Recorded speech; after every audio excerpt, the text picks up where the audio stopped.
ಒಂದು ಸಭೆ ನಡೆಯುವಾಗ ಶಿಸ್ತಿಲ್ಲದೆ ಹೋಗ್ಬಿಟ್ರೆ ಬಹಳ ಕಷ್ಟ. ನೀವು ಕೂತ್ಕೊಂಡ್ರಿ ಪ್ಲೀಸ್. ಕೂತ್ಕೊಳ್ಳಿ. ಯಜಮಾನ ಕೆಳಗೆ ಕೂತ್ಕೊಳ್ಳಿ. ಕೂತ್ಕೊಳ್ಳಿ ತಾಯಿ.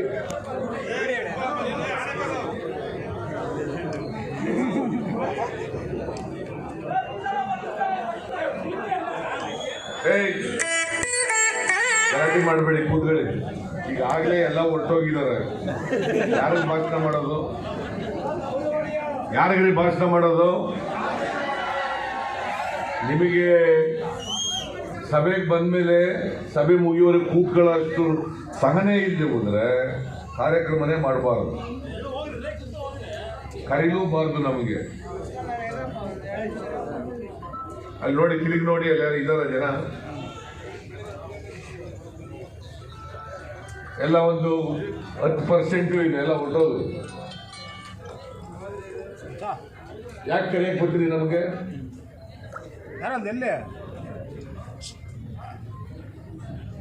ಎಲ್ಲಿ ಗಲಾಟ?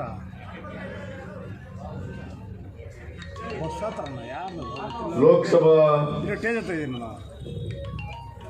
ಸದಸ್ಯರಾದಂಥ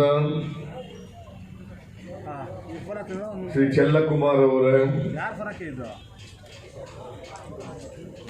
ಮಾಜಿ ಸಚಿವರಾದಂಥ HM ರೇವಣ್ಣ ಅವರೇ,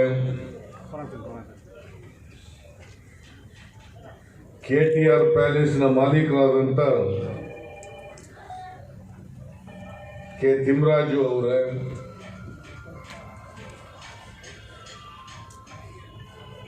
ಮಾಜಿ ಮೇಯರ್ ಆದಂಥ ವೆಂಕಟೇಶ ಮೂರ್ತಿ ಅವರೇ, ರಾಮಚಂದ್ರಪ್ಪ ಅವರೇ, ಮಾಜಿ ಶಾಸಕಿಯಾದಂಥ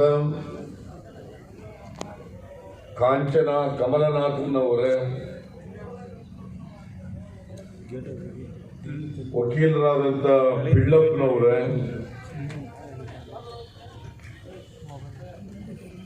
ಕರ್ನಾಟಕ ಪ್ರದೇಶ ಕುರುಬರ ಸಂಘದ ಮಾಜಿ ಕಾರ್ಯದರ್ಶಿಗಳಾದಂಥ ರಾಮಚಂದ್ರಪ್ಪ ಅವರೇ, ಪಾಪಣ್ಣ ಅವರೇ, ರಾಧಾಕೃಷ್ಣ ಅವರೇ, ವೀರಭದ್ರಪ್ಪ ಅವರೇ, ಮುನಿಕೃಷ್ಣಪ್ಪ ಅವರೇ, ಹೆಸರು ಬರ್ತಾ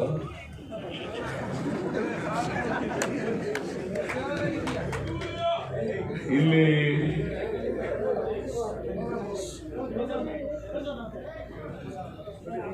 ನೆರೆದಿರ್ತಕ್ಕಂಥ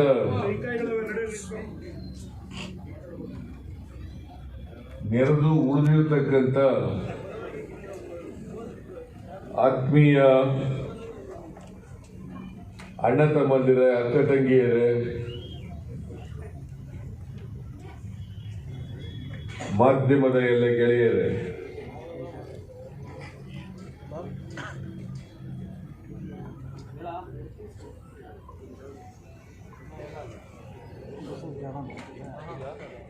ಶೂಲಗಿರಿ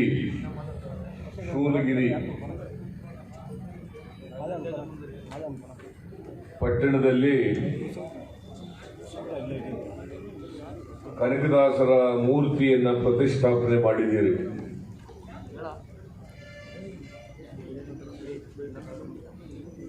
ಕನಕದಾಸರ ಮೂರ್ತಿಯನ್ನ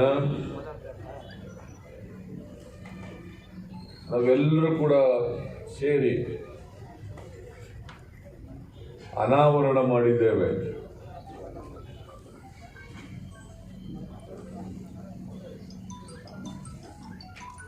ಈ ಭಾಗದ ಜನರೆಲ್ಲರೂ ಸೇರಿ ಕನಕದಾಸರ ಮೂರ್ತಿಯನ್ನ ಪ್ರತಿಷ್ಠಾಪನೆ ಮಾಡಬೇಕು ಅಂತೇಳಿ ತೀರ್ಮಾನ ಮಾಡಿ ತಿಮ್ಮರಾಜು ಅವರ ಸಹಾಯದಿಂದ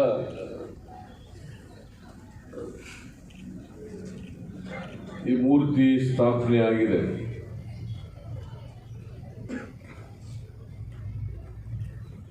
ಕನಕದಾಸರ ಬಗ್ಗೆ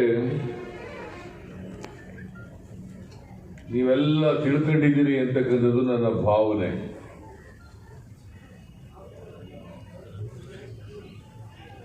ಕನಕದಾಸರು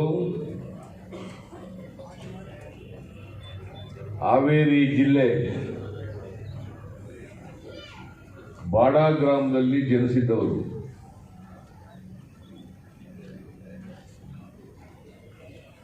ಇವರು ಮೂಲ ಹೆಸರು ತಿಮ್ಮಪ್ಪ.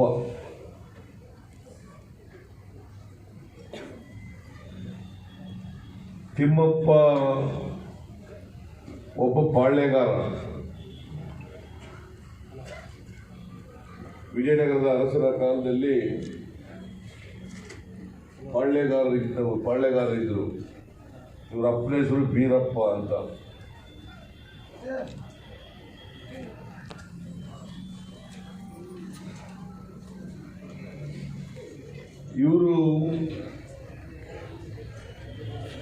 ಇವರಲ್ಲಿದ್ದಂಥ ದನಕನಕ ವಸ್ತುಗಳನ್ನು ದಾನ ಮಾಡೋದ್ರಿಂದ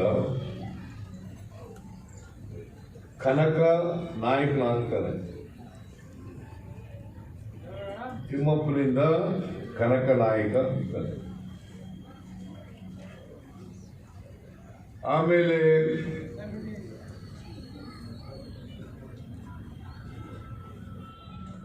ಇವರಿಗೆ ವೈರಾಗ್ಯ ಬಂದು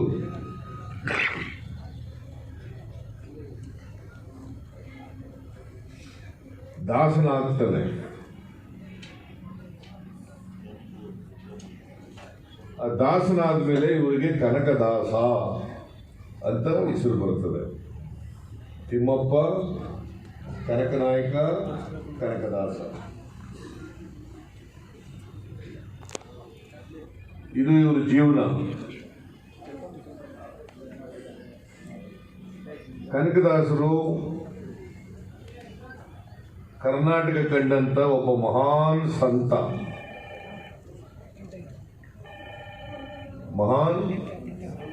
ಸಂತ, ಕವಿ, ಸಮಾಜ ಸುಧಾರಕ, ದಾರ್ಶನಿಕ,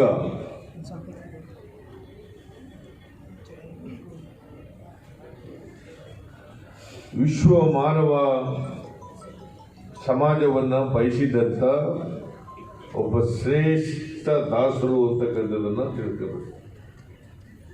ಅದಕ್ಕಾಗಿ ಅವರ ಪ್ರತಿಮೆಯನ್ನು ನಾವು ಸ್ಥಾಪನೆ ಮಾಡೋದು. ಕುರುಬರ ಜಾತಿಯಲ್ಲಿ ಹುಟ್ಟಿದ್ರು ಅನ್ನೋ ಕಾರಣಕ್ಕೋಸ್ಕರ ಅಲ್ಲ. ಆಕಸ್ಮಿಕವಾಗಿ ಕುರುಬರ ಜಾತಿಯಲ್ಲಿ ಹುಟ್ಟಿದ್ರು ಅಷ್ಟೇನೆ.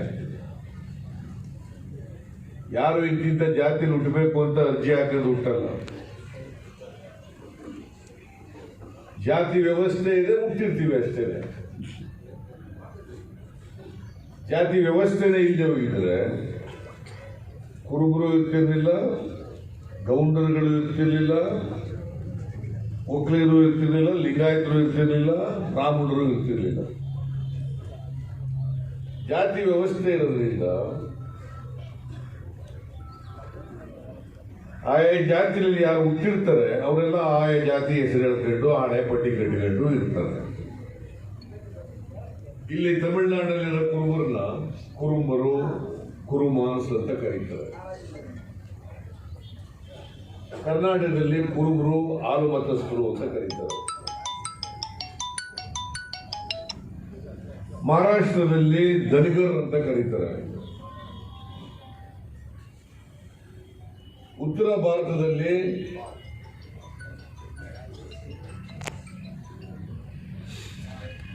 ಪಾಲ್ ಸಮಾಜ ಅಂತ ಕರೀತಾರೆ.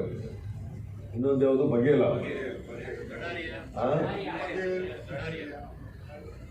ಗಡೇರಿಯ, ಬಗೇರಿಯ ಅಂತ ಹೀಗೆಲ್ಲ ಕರೀತಾರೆ. ಒಂದೊಂದು ರಾಜ್ಯದಲ್ಲಿ ಒಂದೊಂದು ತರ ಕರೀತಾರೆ.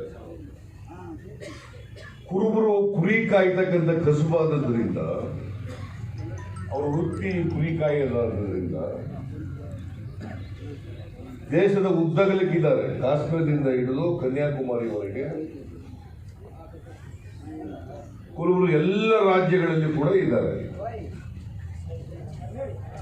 ಈಗ ಕುರಿ ಕಾಯೋದು ಕುರುಬರಿಗೆ ಸೀಮಿತ ಆಗಿಲ್ಲ. ಕರ್ನಾಟಕದಲ್ಲಿ ಕುರುಬರಿಗಿಂತ ಜಾಸ್ತಿಯಾಗಿ ಗೊಲ್ಲರು ಕಾಯ್ತಾರೆ ಕುರಿನ, ನಾಯಕರು ಕಾಯ್ತಾರೆ. ನಾಯಕ ಜನಾಂಗ ಅಂತ ಇದೆ, ವಾಲ್ಮೀಕಿ ಜನಾಂಗ. ಕುರುಬರ ಮೂಲ ವೃತ್ತಿ ಕುರಿ ಕಾಯೋದು. ಆಮೇಲೆ ಇತ್ತೀಚೆಗೆ ಕೃಷಿಕರು ಕೂಡ ಆಗಿದ್ದಾರೆ ಅವರು. ಆ ಕುರಿ ಕಾಯೋದ್ರಿಂದಲೇ ಇವರು ನೊಮ್ಯಾಡಿಕ್ ಜನ, ಒಂದು ಪ್ರಾಂತ್ಯದಿಂದ ಇನ್ನೊಂದು ಪ್ರಾಂತ್ಯಕ್ಕೆ ಹೋಗ್ತಕ್ಕಂಥವ್ರು, ಒಂದು ಊರಿಂದ ಇನ್ನೊಂದು ಊರಿಗೆ ಹೋಗ್ತಕ್ಕಂಥವ್ರು. ಕುರಿಗಳಿಗೆ ಎಲ್ಲೆಲ್ಲಿ ಮೇವು ಸಿಗ್ತದೆ, ಯಾವ್ಯಾವ ಕಾಲಕ್ಕೆ ಮೇವು ಸಿಗ್ತದೆ, ಆ ಕಾಲಕ್ಕೆ ಅನುಗುಣವಾಗಿ ಬೇರೆ ಬೇರೆ ರಾಜ್ಯಗಳಿಗೆ, ಬೇರೆ ಬೇರೆ ಊರುಗಳಿಗೆ ಹೋಗ್ತಾರೆ. ಹಾಗಾಗಿ ಇವರು ಅಲೆಮಾರಿ ಜನ, ಅಲೆಮಾರಿ ಜನ, ಒಂದು ಕಡೆ ನೆಲೆಸಿದವರಲ್ಲ ಇವರು. ಈಗ ಇತ್ತೀಚೆಗೆ ಒಂದು ಕಡೆ ನೆಲೆಸಿರ್ತಾರೆ.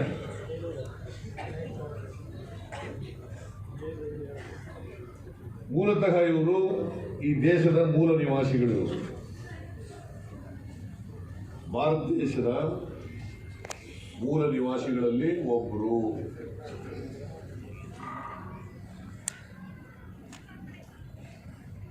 ನಾವು ಆರ್ಯರಲ್ಲ, ನಾವು ಇಲ್ಲಿ ಈ ನಾಡಿನಲ್ಲಿ ಈ ನೆಲದಲ್ಲಿ ಹುಟ್ಟಿದವರು, ಮೂಲ ನಿವಾಸಿಗಳು ನಾವು. ಗೊತ್ತಾಯ್ತಾ? ಕನ್ನಡ ಗೊತ್ತಾಗ್ತದ ಚೆನ್ನಾಗಿ?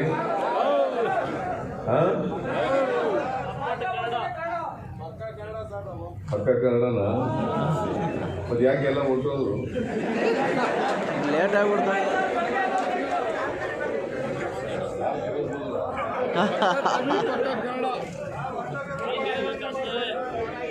6 ಗಂಟೆ ಆಯ್ತು. ಕನಕದಾಸರ ಬಗ್ಗೆ ನೀವೆಲ್ಲ ತಿಳ್ಕೋಬೇಕು. ಕನಕದಾಸರಿಂದ ಸ್ಫೂರ್ತಿಯನ್ನು ಪಡ್ಕೋಬೇಕು. ಕನಕದಾಸರು ನಡೆದಂಥ ದಾರಿಯಲ್ಲಿ ನಡೀಲಿಕ್ಕೆ ಪ್ರಾಮಾಣಿಕ ಪ್ರಯತ್ನ ಮಾಡಬೇಕು. ಅದಕ್ಕೋಸ್ಕರ ಕನಕ ಜಯಂತಿ ಮಾಡೋದು, ಅದಕ್ಕೋಸ್ಕರ ಕನಕದಾಸರ ಮೂರ್ತಿಗಳನ್ನು ಪ್ರತಿಷ್ಠಾಪನೆ ಮಾಡೋದು. ಕುರುಬರ ಜಾತಿ ಹುಟ್ಟಿದ್ದಾನ ಕಾರಣಕ್ಕೋಸ್ಕರ ಅಲ್ಲ. ನಾನು ಟ್ರಾನ್ಸ್ಪೋರ್ಟ್ ಮಿನಿಸ್ಟರ್ ಆಗಿದ್ದೆ 1988ನೇ ಇಸ್ವಿ. ಈ ತಪ್ಪು ಹೇಳ್ಬಿಟ್ಟೆ. 1988 ಇಸ್ವಿನಲ್ಲಿ SR ಬೊಮ್ಮಾಯಿ ಚೀಫ್ ಮಿನಿಸ್ಟರ್, ನಾನು ಆಗ ಟ್ರಾನ್ಸ್ಪೋರ್ಟ್ ಮಿನಿಸ್ಟರ್. ಅಲ್ಲಿವರೆಗೆ ಈ 100ನೇ ಜಯಂತಿಗಳನ್ನು ಆಚರಣೆ ಮಾಡ್ತಾ ಇರಲಿಲ್ಲ ಕರ್ನಾಟಕದಲ್ಲಿ. ಆಗ 88 ನವೆಂಬರ್ ತಿಂಗಳಲ್ಲಿ 500ನೇ ಜಯಂತಿ ಬಂತು ಕರ್ನಾಟಕದಲ್ಲಿ. 500ನೇ ಜಯಂತಿ. ಅದಕ್ಕೆ ಈಗ 533ನೇ ಜಯಂತಿ ಅಂತ ಕರೆಯೋದು. ಇದು 533ನೇ ಜಯಂತಿ.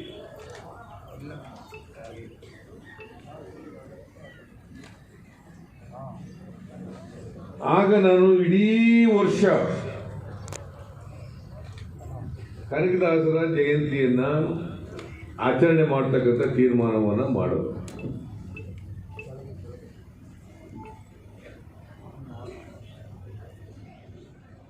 ಎಂಬತ್ತೆಂಟನೇ ಇಸ್ವಿ. ಇದಾದ್ಮೇಲೆ 500ನೇ ಜಯಂತಿ ಆದ್ಮೇಲೆ ಕರ್ನಾಟಕದಲ್ಲಿ ಎಲ್ಲ ಕಡೆ ಕನಕ ಜಯಂತಿಗಳನ್ನು ಪ್ರತಿ ವರ್ಷ ಆಚರಣೆ ಮಾಡೋದು. ತಾಲೂಕು ಮಟ್ಟದಲ್ಲಿ, ಹೋಬಳಿ ಮಟ್ಟದಲ್ಲಿ, ಜಿಲ್ಲಾ ಮಟ್ಟದಲ್ಲಿ, ರಾಜ್ಯ ಮಟ್ಟದಲ್ಲಿ ಕನಕ ಜಯಂತಿಯನ್ನು ಮಾಡಲಿಕ್ಕೆ ಪ್ರಾರಂಭ ಮಾಡೋದು. ಈ ಎಲ್ಲ ಕಡೆ ಕನಕ ಜಯಂತಿಯನ್ನು ಮಾಡಿದ ಮೇಲೆ ನಿಮ್ಮ ಥರನೇ ಇದ್ರು ಕುರುಬರು ಅಲ್ಲಿ. ನೀವು ಹೆಂಗಾಗಿದ್ದೀರಲ್ಲ, ಒಗ್ಗಟ್ಟಿಲ್ದೇನೆ, ಯಾವುದೇ ಶಕ್ತಿ ಇಲ್ಲ ನಿಮಗೆ. ಶಕ್ತಿ ಅಂದರೆ ಕುಸ್ತಿ ಮಾಡೋ ಶಕ್ತಿ ಅಲ್ಲ, ರಾಜಕೀಯ ಶಕ್ತಿ, ಆರ್ಥಿಕ ಶಕ್ತಿ, ಸಾಮಾಜಿಕ ಶಕ್ತಿ. ಆ ಶಕ್ತಿಗಳಿಲ್ಲ.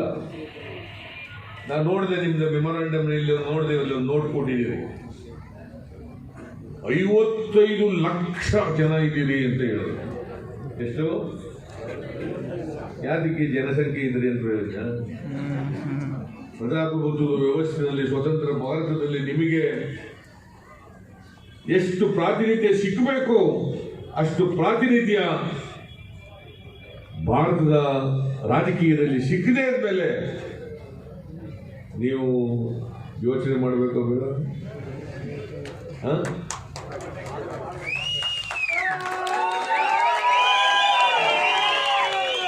ಕರ್ನಾಟಕದಲ್ಲಿ ನಿಮಗಿಂತ ಕಡಿಮೆ ಇರೋದು ನಾವು 45 ಲಕ್ಷ ಇದ್ದೀವಿ ನಾವು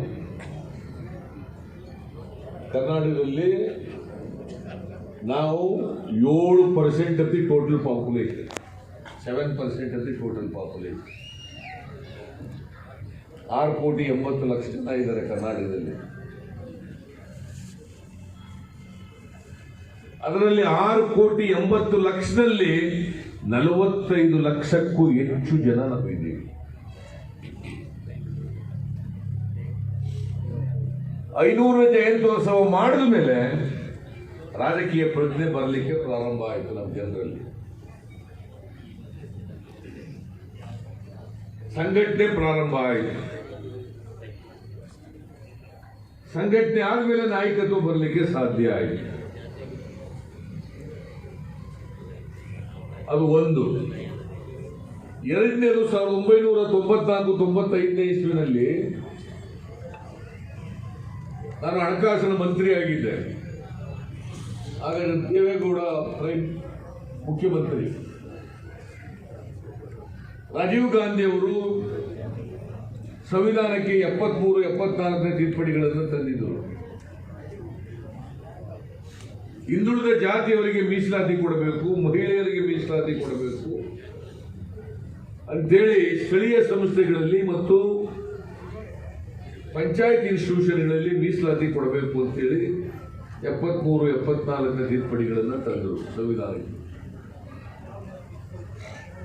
ಆಗ ನಾನು ಕ್ಯಾಬಿನೆಟ್ ಸಬ್ ಕಮಿಟಿ ಚೇರ್ಮನ್ ಆದೆ. ಒಂದು ರಿಪೋರ್ಟ್ ಕೊಟ್ಟೆ ಸರ್ಕಾರಕ್ಕೆ. ಹಿಂದುಳಿದವರಿಗೆ 26.33% ಮೀಸಲಾತಿ, ಮಹಿಳೆಯರಿಗೆ ಅಕ್ರಾಸ್ ದಿ ಕೆಟಗರೀಸ್ 33% ಮಹಿಳೆಯರಿಗೆ ಮೀಸಲಾತಿ ಅಂತಕ್ಕಂಥ ರಿಪೋರ್ಟ್ ಕೊಟ್ಟೆ. ಅದು ಕೊಟ್ಟ ಮೇಲೆ ಸರ್ಕಾರ ಒಪ್ಕೊಂಡು ಅದನ್ನು ಜಾರಿ ಮಾಡಿತು. ಜಾರಿ ಮಾಡಿದ ಮೇಲೆ ಅನೇಕ ಕಡೆಗಳಲ್ಲಿ ಜಿಲ್ಲಾ ಪಂಚಾಯತಿ ಮೆಂಬರ್ ಆದರು, ತಾಲೂಕ್ ಪಂಚಾಯತಿ ಮೆಂಬರ್ ಆದರು, ಜಿಲ್ಲಾ ಪಂಚಾಯತಿ ಅಧ್ಯಕ್ಷರಾದರು, ಮುನ್ಸಿಪಾಲಿಟಿ ಅಧ್ಯಕ್ಷರಾದರು, ಮುನ್ಸಿಪಾಲಿಟಿ ಮೆಂಬರ್ಗಳಾದರು, ಮೇಯರ್ಗಳಾದರು. ನೋಡಿ, ವೆಂಕಟೇಶ್ ಮೂರ್ತಿ ಇದ್ದಾನಲ್ಲ, ಅವನು ಎ ಗ್ರೂಪ್ನ ಮೇಯರ್ ಆಗಿರೋನು. ರಾಮಚಂದ್ರಪ್ಪ ಪಕ್ಕದಲ್ಲಿ ಕೂತವನಲ್ಲ, ಇಬ್ರು ಮೀಸಲಾತಿಯಿಂದ ಮೇಯರ್ ಆಗಿದ್ದವರು. ಮತ್ತೆ ನಾಯಕತ್ವ ಸುಮ್ಮನೆ ಬೆಳೀತದ? ಒಂದು ವೇಳೆ ನಾನು ಹಣಕಾಸಿನ ಮಂತ್ರಿಯಾಗಿ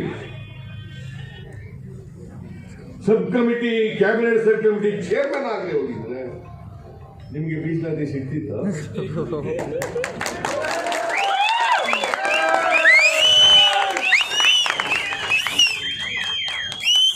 ಈ ಎರಡು ಕಾರಣಗಳಿಂದ ನಾಯಕತ್ವ ಕೆಳಹಂತದಿಂದ ಬೆಳೀಲಿಕ್ಕೆ ಪ್ರಾರಂಭ ಆಯಿತು. ನಿಮಗೆ ಕೆಳಹಂತದಲ್ಲಿ ನಾಯಕತ್ವ ಬೆಳೀದೇ ಇದ್ರೆ ನಿಮ್ಮನ್ನು ಯಾರು ಕೂಡ ಕ್ಯಾರೆ ಅನ್ನಲ್ಲ, ನಿಮ್ಮ ಮನೆ ಬಂದು ಕೊಡಲ್ಲ ತಗೊಳ್ರಿ ಅಂತ.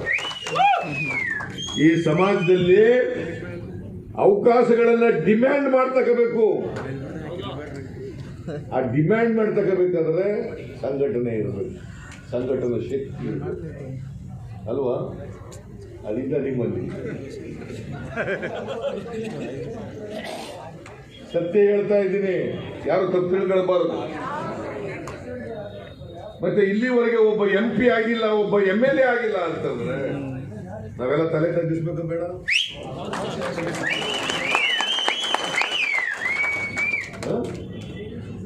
ನಿಮ್ಗೆ ನಾಚಿಕೆ ಆಗಲ್ವಾ?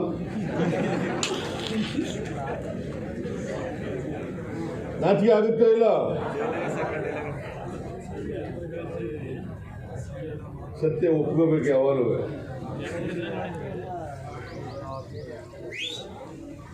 ಸಣ್ಣ ಸಣ್ಣ ಕಮ್ಯುನಿಟಿಗಳೆಲ್ಲ MLAಗಳಾಗ್ತಾರೆ, MP ಗಳಾಗ್ತಾರೆ ತಮಿಳುನಾಡಿನಲ್ಲಿ. Why not you? 5 lakh 10 lakh ಇರೋರೆಲ್ಲ ಆಗಿಲ್ವಾ?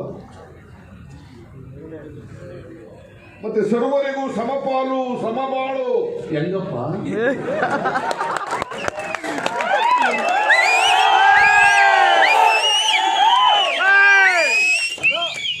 ಸರ್ವರಿಗೂ ಸಮಪಾಲು ಸಮಬಾಳು ಏನು ಹೇಳಕ್ಕೆ ಇದು ಬರದಂತ ಇದೆ.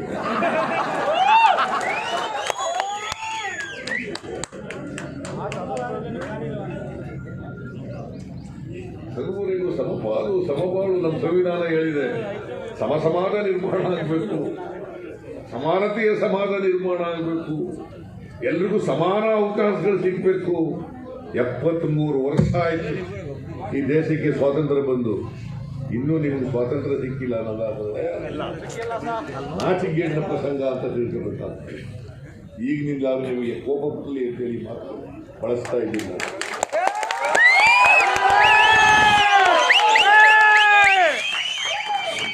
ನಾನು ಜಾತಿ ಮಾಡಿ ಅಂತ ಹೇಳಲ್ಲ, ಸಂಘಟನೆ ಆಗ್ಬೇಕಲ್ಲ, ವಿದ್ಯಾವಂತರಾಗಬೇಕಲ್ಲ, ಡಾಕ್ಟರ್ಗಳು ಇಂಜಿನಿಯರ್ಗಳಾಗಬೇಕಲ್ಲ, ಉದ್ಯಮಿಗಳಾಗಬೇಕಲ್ಲ, ಈ ದೇಶದ ಸಂಪತ್ತಿನಲ್ಲಿ ನಿಮಗೂ ಪಾಲು ಸಿಗ್ಬೇಕಲ್ಲ. ಸಿಗ್ಬೇಕ ಬೇಡ? ನಿಮ್ಮನ್ನು ಕೇಳೋರು ಯಾರ್ರಿ? ನೀವು MLAಗಳು ಇಲ್ಲದೆ ಹೋದ್ರೆ, ನೀವು ಕ್ಯಾಬಿನೆಟ್ ನಲ್ಲಿ ಮಿನಿಸ್ಟರ್ ಇಲ್ಲದೆ ಹೋದ್ರೆ ನಿಮ್ ಪಾಲ್ ಕೇಳೋರು ಯಾರ್ರಿ? ನಿಮ್ ಪರವಾಗಿ ಧ್ವನಿ ಎತ್ತವ್ರು ಯಾರ್ರಿ? ಯಾರು ಎತ್ತಲ್ಲ. ಬಂದಿಟ್ಕೊಳ್ಳಿ, ಯಾರು ಎತ್ತಲ್ಲ.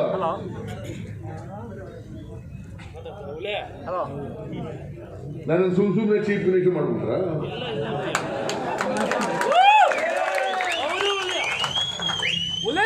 ನಾನೇ ಹೋಗಿ ಕೂತ್ಕೊಬಿಟ್ಟ ಕುರ್ಚಿ ಮೇಲೆ.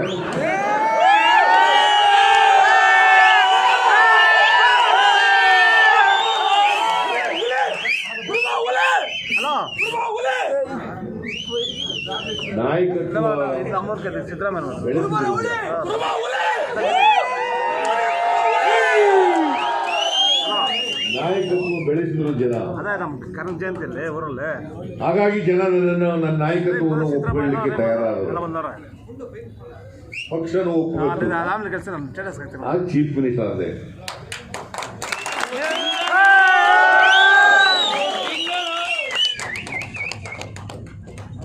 ಮತ್ತೆ ನೀವು ಈಗ ಚುನಾವಣೆ ಬರ್ತಾ ಇದೆ, ಇಂಪಾರ್ಟೆಂಟ್ ಆಗಿ AIDMK, DMK, ಕಾಂಗ್ರೆಸ್ಸು ಈ ಪಕ್ಷಗಳು ಈಗ BJP ಬೇರೆ ಬಂದ್ಬಿಟ್ಟಲ್ಲ.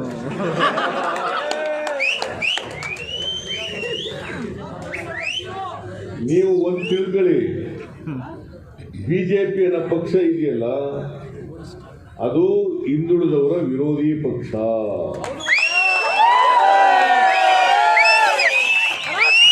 ಇಲ್ಲಿ ಯಾರು ಬಿಜೆಪಿ ನಮ್ಗೆ ಗೊತ್ತಿಲ್ಲ. ಹಿಂದುಳಿದವರ, ದಲಿತರ, ಅಲ್ಪಸಂಖ್ಯಾತರ, ಬಡವರ ವಿರೋಧಿ ಪಕ್ಷ. ಮಹಿಳೆಯರ ವಿರೋಧಿ ಪಕ್ಷ. ನಿಮಗೆ ಮಹಿಳೆ ಯಾರು ಮೀಸಲಾತಿ ಕೊಟ್ಟವ್ರು ಯಾರು ಗೊತ್ತಾ? ಕಾಂಗ್ರೆಸ್ ಪಕ್ಷ. 73-74 ತಿದ್ದುಪಡಿಗಳ ಮೂಲಕ ಹಿಂದುಳಿದವರಿಗೆ ಮೀಸಲಾತಿ ಕೊಟ್ಟವರು ಯಾರು? ಕಾಂಗ್ರೆಸ್ ಪಕ್ಷ. ಬಿಜೆಪಿ ಕಾಂಟ್ರಿಬ್ಯೂಷನ್ ಏನಿಲ್ಲ.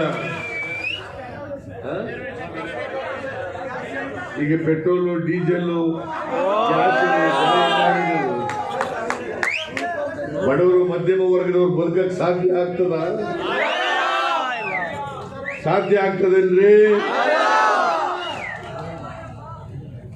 ನರೇಂದ್ರ ಮೋದಿ ಅಚ್ಚೇ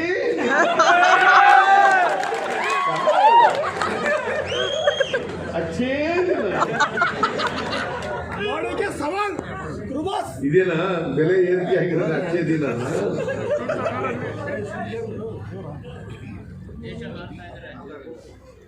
ನಾನು ತಿನ್ನಲ್ಲ, ಇನ್ನೊಬ್ರು ತಿನ್ನಕ್ ಬಿಡಲ್ಲ. ಎಲ್ಲ ಲೂಟಿನೇ ಹೊಡಿತಾ ಇರೋದು.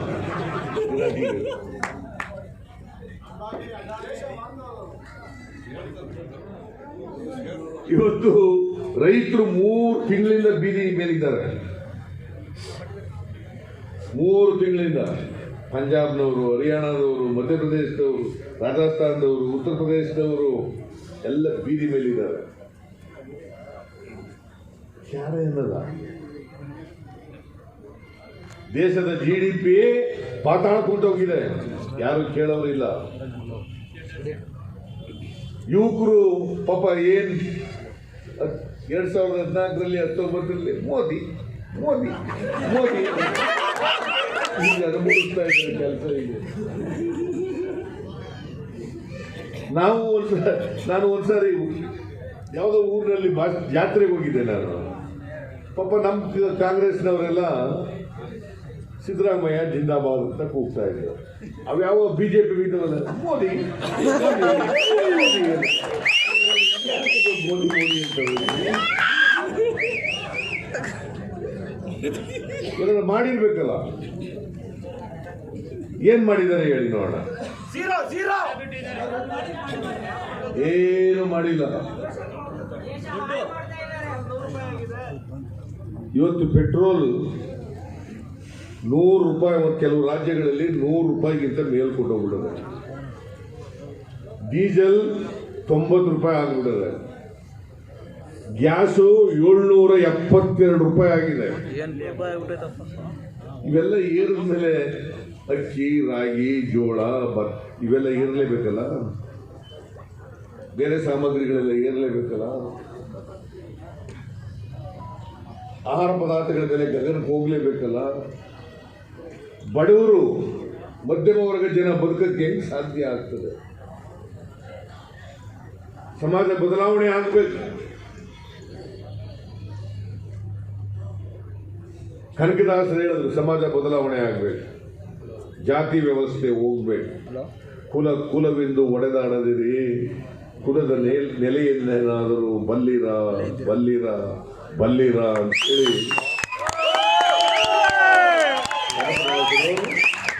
ವ್ಯಾಸರಾಯರ ಆಶ್ರಮದಲ್ಲಿ ಮೇಲ್ಜಾತಿಯವರಿಗೆ ಪ್ರಶ್ನೆ ಮಾಡ್ತಾರೆ. ಕುಲವೆಂದು ಒಡೆದಾಡದಿರಿ, ಇವರಿಗೆ ಮಾತಿಗೂ ಕುರುಬ ನೀನು ಹೀನ ಜಾತಿಯವನು ಅಂತ ನಿಂದಿಸ್ತಾ ಇರ್ತಾರೆ ಅಲ್ಲಿ. ಅದಕ್ಕೆ ಕನಕದಾಸರು ಒಬ್ಬ ರೈಟರ್ ಕೂಡ. ಅವರು ನಳಚರಿತ್ರೆ ಓದಿದ್ದೀರಾ? ನಳಚರಿತ್ರೆ ಬರೆದವರು ಕನಕದಾಸರು. ಮೋಹನ ತರಂಗಿಣಿ ಬರೆದವರು ಕನಕದಾಸರು. ರಾಮಧಾನ್ಯ ಚರಿತ್ರೆ ಬರೆದವರು ಕನಕದಾಸರು. ಗೊತ್ತಾವೆಲ್ಲ ನಿಮಗೆ? ಸುಮ್ಮನೆ ತಲೆ ಎಳಿಸ್ಬಿಡಿ, ಗೊತ್ತಿದ್ರೆ ಹೇಳಿ. ರಾಮಧಾನ್ಯ ಚರಿತ್ರೆ ಓದಿದ್ದೀರಾ? ಕನಕದಾಸರು ಅವತ್ತೇ ಮೇಲು ಕೀಳು ಅನ್ನೋದ್ರ ಬಗ್ಗೆ ಒಂದು ರಾಮಧಾನ್ಯ ಚರಿತ್ರೆ ಅಂತಕ್ಕಂಥದ್ದನ್ನು, ರಾಮಧಾನ್ಯ ಅಂತಂದ್ರೆ ರಾಗಿ, ರಾಮಧಾನ್ಯ ಅಂದ್ರೆ ರಾಗಿ, ಒಂದು ಪುಸ್ತಕ, ವಿಡಂಬನಾ ಪುಸ್ತಕ ಬರೀತಾರೆ, ಕತೆ ಬರೀತಾರೆ. ರಾಗಿ ಉಪಯೋಗಿಸೋರು ಯಾರು? ಬಡವರು. ಅನ್ನ ತಿನ್ನೋರು ಯಾರು? ಶ್ರೀಮಂತರು. ನೀನಲ್ಲ ಯಾರು ಶ್ರೀಮಂತರು? ನಾವೆಲ್ಲ ಸಣ್ಣ ಹುಡುಗ ಆಗಿದ್ದಾಗ ನಮಗೆ ರಾಗಿ ಮುದ್ದೆ ಹಬ್ಬಗಳಲ್ಲಿ ಮಾತ್ರ ಅನ್ನ ಉಂಟಿದ್ದದ್ದು ನಾವು.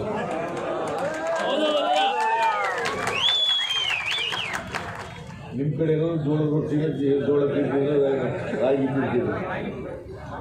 ಅನ್ನ ಉಂಟಿರೋದು ನೆಂಟರು ಬಂದರೆ, ಹಬ್ಬಗಳು ಬಂದರೆ ಅನ್ನ ಉಂಟಿರೋದು, ಇಲ್ಲದ್ರೆ ರಾಗಿ ಮುದ್ದೆ. ಅದಕ್ಕೆ ಅನ್ನ ತಿಂದಿದ್ದವರು ಶ್ರೀಮಂತರು, ರಾಗಿ ತಿಂದಿದ್ದವರು ಬಡವರು. ಇವೆರಡು ಹೋಲಿಕೆ ಮಾಡಿ ನೋಡಿ, ಯಾರು ಸತ್ವ ಇರೋದು ಯಾರಿಗೆ? ಯಾಕೆಂದರೆ ಜಾತಿ ವ್ಯವಸ್ಥೆನಲ್ಲಿ ಚತುರ್ವರ್ಣ ವ್ಯವಸ್ಥೆ ಮಾಡಾಕ್ಬಿಟ್ಟಿದ್ರು. ಬ್ರಾಹ್ಮಣರು, ಕ್ಷತ್ರಿಯರು, ವೈಶ್ಯರು, ಶೂದ್ರರು, ಪಂಚಮರು. ಪಂಚಮರು ಅಂದರೆ SC ST ಎಲ್ಲ ಅನ್ಟಚಬಲ್ಸ್.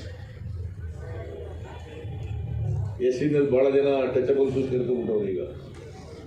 ಅನ್ಟಚಬಲ್ಸ್, ಅಸ್ಪೃಶ್ಯರು ಕನ್ನಡದಲ್ಲಿ.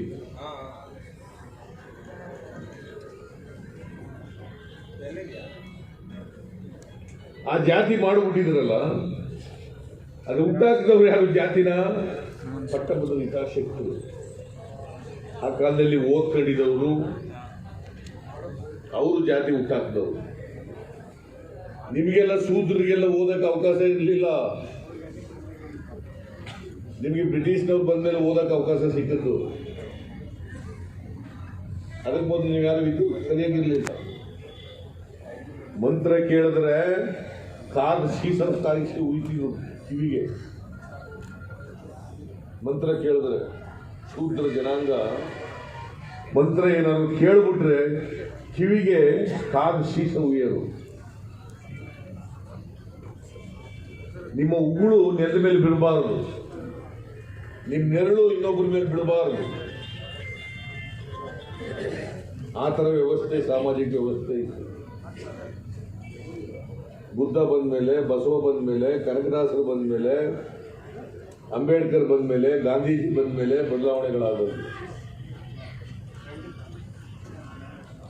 ಅಲ್ಲಿವರೆಗೂ ನಿಮ್ಮನ್ನು ಮೇಲ್ಜಾತಿಯವರು ಸೂತ್ರರು ಅಂತ ಮಾಡ್ತಿದ್ರು. ನಿಮ್ಮನ್ನ ನೋಡ್ತಿರ್ಲಿಲ್ಲ. ಈಗಲೂ ನಾನು ಅದೆಲ್ಲ ಮಂಡಲ್ ಕಮಿಷನ್ ಜಡ್ಜ್ಮೆಂಟ್ ಇದೆಯಲ್ಲ, ಅವ್ರಲ್ಲಿ ಓದ್ತೇನೆ ನಾನು. ಕನ್ಯಾಕುಮಾರಿನಲ್ಲಿ ಪಾಂಡ್ಯನ್ ಅಂತ ಒಬ್ಬ ಜಡ್ಜು ಅವ್ರು ಜಡ್ಜ್ಮೆಂಟ್ ಬರ್ತಾರೆ. ಜಡ್ಜ್ಮೆಂಟ್ನಲ್ಲಿ ಈ ಮಡಿವಾಳರು ಇದ್ದಾರಲ್ಲ, ಬಟ್ಟೆ ಒಗೆಯೋರು, ಅವರು ಹಗಲೊತ್ತು ತಿರುಗಾಡೋಗಿಲ್ಲ ಕನ್ಯಾಕುಮಾರಿ ಕೇಳ್ತಾರೆ. ಯಾಕಂದ್ರೆ ಹಗಲೊತ್ತು ಯಾರಿಗೂ ಮುಖ ತೋರಿಸೋದಿಲ್ಲ ಅವರು. ರಾತ್ರಿ ಹೊತ್ತು ನಿಶಾಚರರು.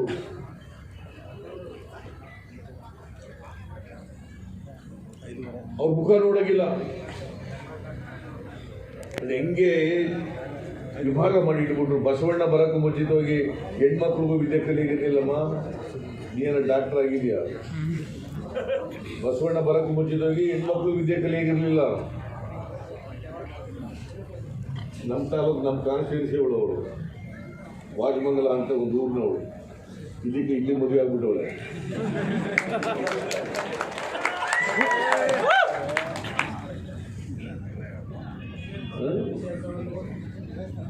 ವಿದ್ಯೆ ಕಲಿಯಾಗಿರ್ಲಿಲ್ಲ.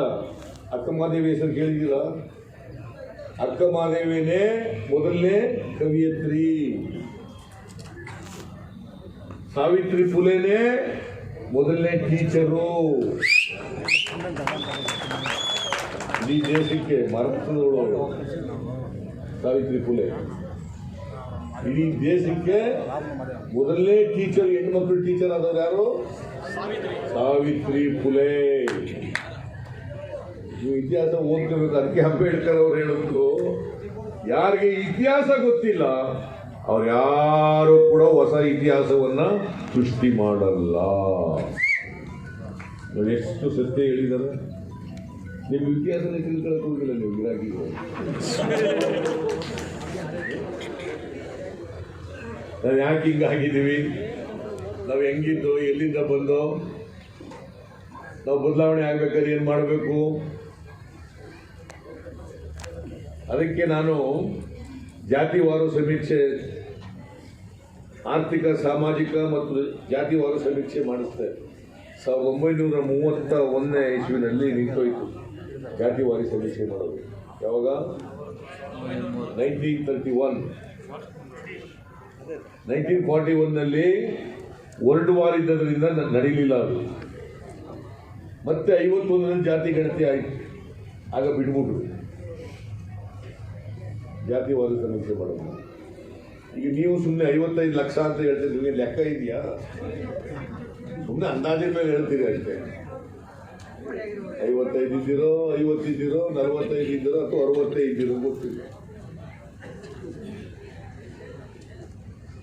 ನಾನು ಅದಕ್ಕೆ ಯಾವ್ಯಾವ ಜಾತಿಯವರು ಎಷ್ಟಿದ್ದಾರೆ, ಬ್ರಾಹ್ಮಣರು ಎಷ್ಟಿದ್ದಾರೆ, ಲಿಂಗಾಯತರು ಎಷ್ಟಿದ್ದಾರೆ, ಒಕ್ಕಲಿಗರು ಎಷ್ಟಿದ್ದಾರೆ, ಕುರುಬರು ಎಷ್ಟಿದ್ದಾರೆ, ನಾಯಕರು ಎಷ್ಟಿದ್ದಾರೆ, ಉಪ್ಪಾರರು ಎಷ್ಟಿದ್ದಾರೆ, ಮಡಿವಾಳರು ಎಷ್ಟಿದ್ದಾರೆ, ಕ್ಷೌರಿಕರು ಎಷ್ಟಿದ್ದಾರೆ ಗೊತ್ತಾಗಬೇಕು.